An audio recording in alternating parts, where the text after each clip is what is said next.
So mga katropa, ngayong umaga, Sunday, tayo ay papunta ng Wawa. Samantalahin natin na maganda yung panahon. Check natin yung location para do sa Kobe Content Wars Season 5. October 26 pa po yung uploading ng ating video entry. Meron din po tayong trabaho. Sunday lang po yung magiging schedule ko para mag-shoot ng mga eksena na gagawin. Punta tayo ng Montalban mga katropa. Silipin natin yung Wawa. Ma-check ko muna yung mga location saan namin pwede gawin yung mga eksena. Pagka mag-shoot na kami, isa dire-diretso na tayo magpa-araw sa Wawa Dam mga katropa. Simula dito sa may boundary ng San Mateo, medyo malapit lang naman tayo dito sa may Wawa Dam. Nandito tayo sa may Burgos, Montalban, 22 minutes mga katropa, 8.1 kilometers yun. Dire-diretso lang naman yan, no? Hindi kayo kakanan, hindi kayo kakaliwa.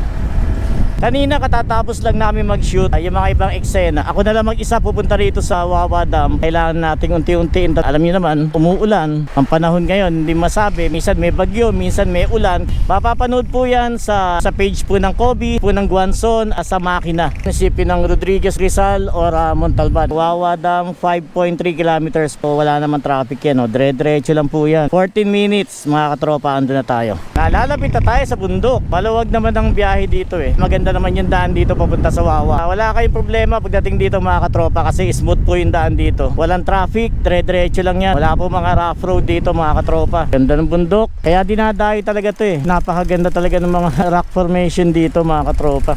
Alam nyo na, syempre itong Wawa Dam, makasaysayan po ito. Ito yung bundok na pinaghiwalay ni Bernardo Carpio. Yung tinulak niya yung dalawang bundok para maghiwalay. Base naman yun sa kwento po mga katropa. Mula pa nung tayo mga bata pa. Mga alamat po yan eh. 1.5 kilometers mga katropa. Malapit na tayo. Yan oh. Basta nakakita ka talaga ng mga bundok sa harapan mo, no, mamamangha ka talaga eh. Lalo na pagka yung madalang ka makakita ng mga ganito. Yung mga tiga rito, syempre asawahan na sila, sanay na sila dyan eh, dahil yan yung mismo yung pinaka lugar nila. Ayun oh, nakikita ko na yung bundok na pinaghiwalay oh. Yun oh. Diba? Ganda no? Malapit na tayo sa entrance. 750 meters na lang eh. Ayun oh, ganda ron no? Medyo kulay brown pa yung tubig. Diyan nag-uulan ng mga nakaraang araw, nagbabagyo. Dati kasi 20 pesos ang entrance. Ewan lang natin ngayon kung magkano. Ito na yung pinaka-entrance ng Wawa Dam. So tara, pasok tayo sa loob. Kaya nandito tayo mga katropa, maglo-location hunting tayo eh. Maghahanap po tayo ng location natin para doon sa pag-shoot natin ng Kobe Content Wars. Marami nag-o-offer ng parking, dami naglalakad oh. Saan tayo pwede mag-park kaya? Ganda ron oh. Ito yung pinaka-ani niya, pinaka-kilala itsura ng bundok ng Wawa mga katropa. Yung may hati na ganyan oh. Hanap pa tayo na medyo mas malapit doon. Ito na may pinaka-malapit na parking boss? Oo sir, palakad na yun. Ito oh, shout out dyan. Shout out? O yan o, shoutout na kay tropa o. Oo, di tayo magpa-park. Magkano ba parking dito? 30 lang sir. 30 lang? Di ba 29 na lang? Oo, sige yan. Ay, kawaya no, matibay ba to?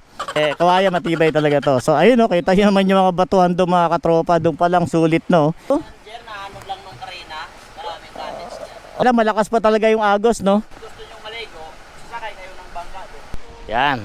Okay, so andito tayo mga katropa sa entrance ng Wawa Dam. Ang parking dito mga katropa ay 30 pesos tropa no. Whole day na yun ano, buong araw na yun. Tama ba, buong araw na ba yun? Baka hindi. Simula umaga sir, hanggang hapon, 50 na yun. Ah, okay. So, simula umaga hanggang hapon, 50. Pero ako, saglit lang naman ako eh. 30 pesos babayaran natin dito. Nakita ko yung mabatuhan doon. Malakas pa yung alo ng tubig kasi nga kababagyo lang. Nandito tayo para tingnan natin yung lugar na mga eksena natin para doon sa Kobe. So, bibigyan mo natin ng sticker si tropa. Halika dito, tropa. Parking attendant dito si tropa. O yan o. Shoutout kay tropa shoutout ko naman.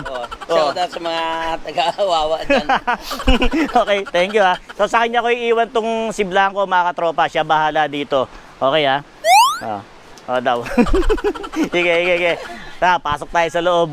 So iset rin natin yung camera natin mga katropa. Dadali natin tong ating Canon camera doon para kung sakaling meron tayong gustong kunan, makunan na natin mga katropa. So ayusin muna natin yung camera natin. Pitpitin natin siya doon papasok sa loob.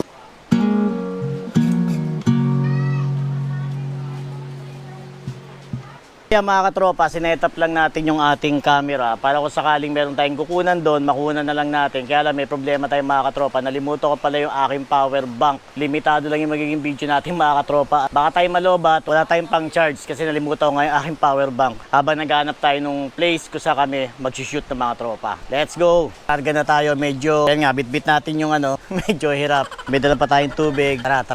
So ito yung simula ng lakad mga katropa. Papasok doon sa loob. Ayusin lang natin yung mic natin. Dumulas yung mic natin. So, yan. Mahaba-habang lakarin din dito. Pinaka main entrance. Kita nyo yun, no? Lakad-lakad. Ito maraming mga panindang mga gulay. Oh. Kalabasa, kamote, ayun may kulo. Puso ng saging, turmeric. Malakas pa yung alo ng tubig. Oh. Gawa ng bagyo nga nakaraan. Sana makahanap tayo ng lugar dito mga katropa. Limitado yung ating battery kasi nga hindi natin dala yung ating power bank. Warning landslide prone area. So mapanganib daw dito. So daan-daan tayo dito. Kakaunti yata ang tao. Nakakahinga na.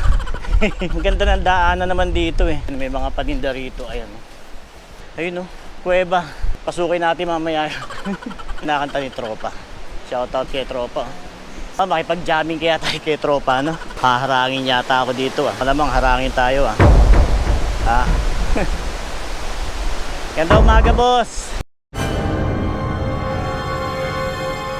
Magkano po ba? 20? Ba, mura. Dukot muna tayo ng pambayad. Asa na ba ako? 20, bayad tayo ng 20. Ayan o, 20 lang, 20. So ayan yung mga pumapasok dito. Shoutout sa kanila o. Ayan o, entrance fee o, 20. Trekking fee, 50. Parking fee, 30. Malakas yung tubig ah. Kababagyo pa lang eh. Ayun o, lakas o. Dinig nyo ba yung tubig? Oh my God. Galit na galit. Yun o. Oh, grabe o. Ang lakas pala ng tubig ngayon dito. Grabe yung tubig. Kulay brown pa. Alatamang tubig. Baha pa talaga. Nakita tayo rito. Grabe oh. Anak mo, hawakan mo yan. Ang lakas oh. Grabe yung tubig. Galit na galit. Hanggang dito, mararamdaman mo yung anggi ng tubig mga katropa kasi sobrang lakas talaga nung... Oh, yun oh. Grabe yung tubig. Grabe. Ayun, lalo na yung part na yun oh. Doon oh, yun oh. Oh. Galit na galit oh. Bagyo no nakaraan, dire-diretso yung pag-ulan, halos 1 week yun. Kita nyo yung Wawa Dam ngayon mga katropa oh. Grabe, lakas ng tubig, nakakatakot. Wala masyadong tao ngayon. Hindi gaya nun dati, itong tulay na to, ang daming tao dyan eh. Galit na galit yung tubig, napakaraming tubig niyan. Kaya pala hanggang ngayon sa Marikina River eh, mataas pa. Brown na brown pa mga katropa. Dati kasi may pwesto talaga dyan, oh. Cottage, doon sa bandang baba sa may mga malaking bato. Hindi naman ganyan kalakas yung tubig noon. Pero ngayon, hindi po pwede talaga dahil, ayan oh, madadali talaga.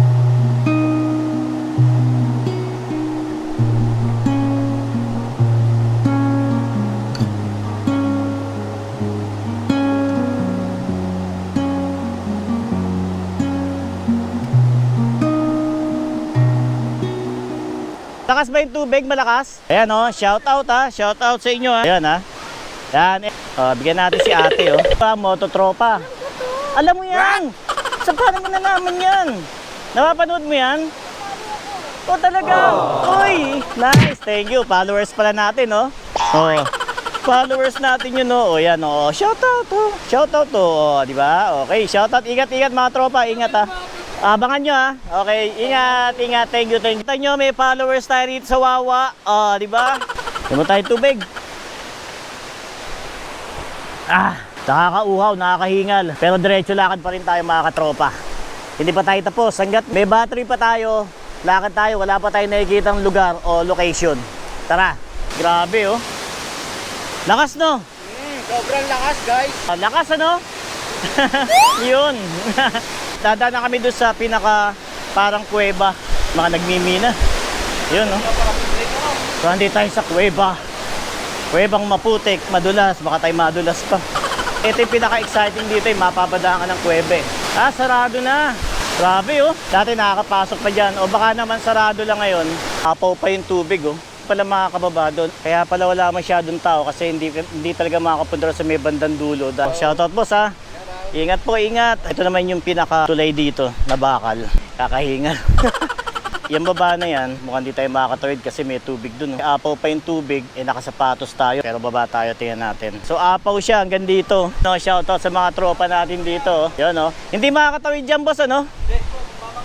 Pagbabangka, ano? 50 yata isang tao eh. Lalim ngayon yan, no? CG79 Electrical Services. Okay, so tara, kitain sa taas. Sa lahat po ng gusto mong pagawa, CCTV, speaker, CJ7i po. Dito lang, located at Montalban, Rodriguez Rizal. CJ7i Electrical. Like and share. Follow my page. Malolobat na tayo mga katropa. Hindi yata tayo makakatapos. Ito yung dadaanan natin dyan, ang papunta ron, no? Daanan, puro sako.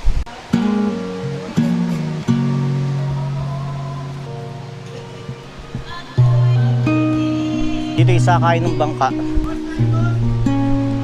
Hindi po. Alamin natin kung magkano yung bayad. Cooperate pa rin yung mga bangka rito. Ayun, mataas pa rin yung tubig. Ayan, oh, shoutout kila boss. Yung bangka, 60 pesos lang po, balikan na po yung screwdriver. Oh, yun, oh. 60 pesos lang. Ano po, sa isang bangka po, pitong piraso. 60 sa balikan, balik 120, balikan na po. Ayun, okay. No, ito po sila dito, mga tropa natin dito. Maraming bakante mga bangka rito. Kayo po yung mga nag-ano po ng bangka. Shoutout po sa mga tropa natin dito. Sana umabot pa po yung video natin at lobat na tayo eh. Shoutout ha. Ayan, bigyan natin sila ng sticker.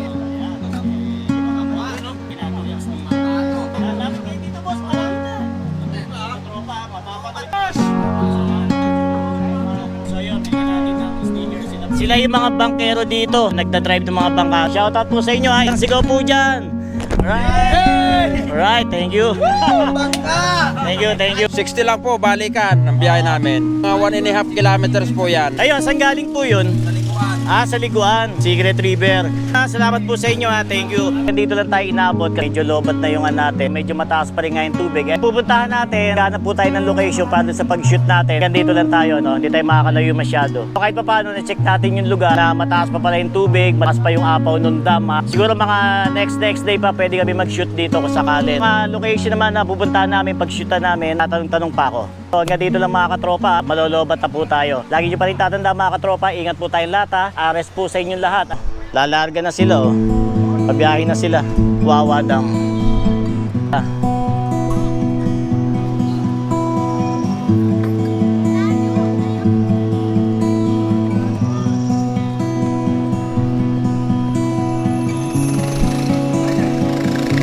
Bibidyo lang po. Ayan ha, ingat. Sige, ingat. Sige. Dito lang ako. Kaway. Ayun, ingat. Ingat. Biyahe na. Alright, Ares sa mga tropa natin, oh. Ares sa bangka. Ayun, oh. Oh, di ba? Oh, let's go. Lobat na tayo. Daanan dito. Oh. Ayun oh, ayun sila uli oh. Ayan oh, one way lang ano, one way. Ayan oh. One way lang one way. Okay, sige ingat. Tayo naman. Ayun, one way lang dito, one way. Shoutout sa inyo, ayun, sticker. Hawakan mo tropa, yan, hawakan mo ha. Yan sila sticker ha. O yun oh, ayan oh, harap mo sa kanila. Yun oh, shoutout mga tropa natin dito sa Wawa. Alright, sige ingat.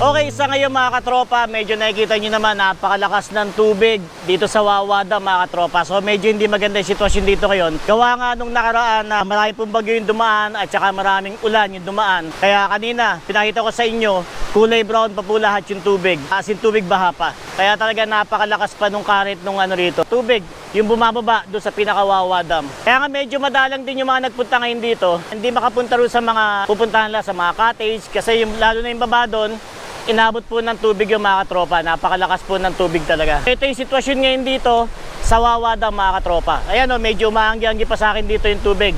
Sobrang lakas nung hampas ng mga alon. Grabe, lakas.